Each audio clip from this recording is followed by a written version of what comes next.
आज हम बात कर रहे हैं भारत के सबसे पुराने विश्वविद्यालय की, जो लगभग 3000 साल से पुराना था और जहां कोरिया, जापान, चीन, तिब्बत और तुर्की से यहां स्टूडेंट्स और टीचर्स पढ़ने पढ़ाने आते थे।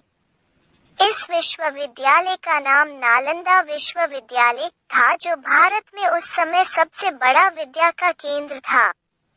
6ठी शताब्दी में हिंदुस्तान सोने की चिड़िया कहलाता था। यह सुनकर यहाँ मुस्लिम आक्रमणकारी आते रहते थे। इन्हीं में से एक था तुर्की का शासक इख्तियारुद्दीन मोहम्मद बिन बख्तियार खिलजी। उस समय हिंदुस्तान पर खिलजी का ही राज था। नालंदा यूनिवर्सिटी तब राजगीर का एक उपनगर हुआ करती थी। यह राजगीर से पटना को जोड़ने वाली रोड पर स्थित है। यहाँ पढ़ने वाले ज्यादातर स्टूडेंट्स विदेशी थे।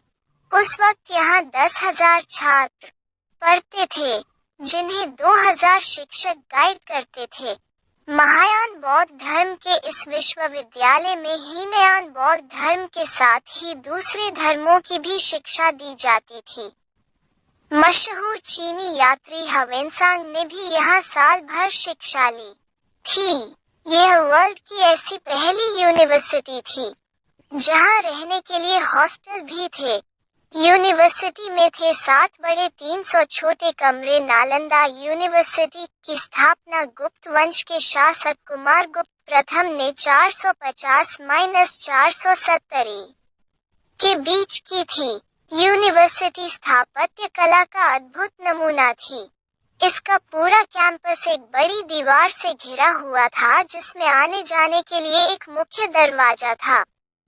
नॉर्थ से साउथ की ओर मठों की कतार थी और उनके सामने अनेक भव्य स्तूप और मंदिर थे। मंदिरों में भगवान बुद्ध की मूर्तियां थीं।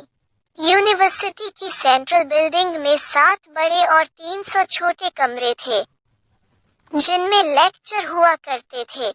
मठ 1 से अधिक मंजिल के थे। हर मठ के आंगन में एक कुआं बना था। 8 बड़ी बिल्डिंग्स, 10 मंदिर, कई प्रेयर और स्टडी रूम के अलावा इस कैंपस में सुंदर बगीचे और झीलें भी थीं। नालंदा को हिंदुस्तानी राजाओं के साथ ही विदेशों से भी आर्थिक मदद मिलती थी। यूनिवर्सिटी का पूरा प्रबंध कुलपति या प्रमुख आचार्य करते थे, जिन्हें बौद्ध भिक्षु चुनते थे। बख्तियार खिलजी नाम के एक सिरफिरे की सनक ने इसको तहस नहस कर दिया।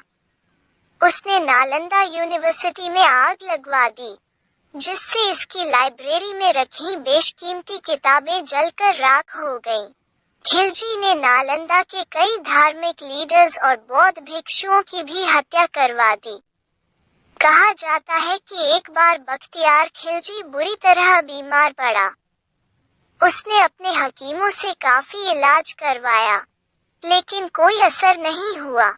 तब किसी ने उसे नालंदा यूनिवर्सिटी की आयुर्वेद शाखा के प्रधान राहुल श्रीभद्र जी से इलाज करवाने की सलाह दी, लेकिन खिलजी किसी हिंदुस्तानी वैद्य से इलाज के लिए तैयार नहीं था।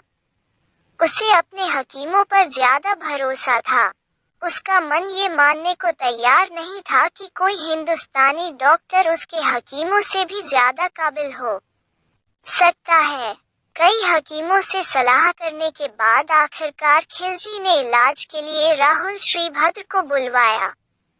खिलजी ने उनके सामने शर्त रखी कि वो किसी हिंदुस्तानी दवा का इस्तेमाल नहीं करेगा और अगर वो ठीक नहीं हुआ तो उन्हें मौत की नींद सुला देगा। ये सुनकर राहुल श्रीभद्र सोच में पड़ गए। फिर कुछ सोचकर उन्होंने खिलजी की शर्तें मान ली।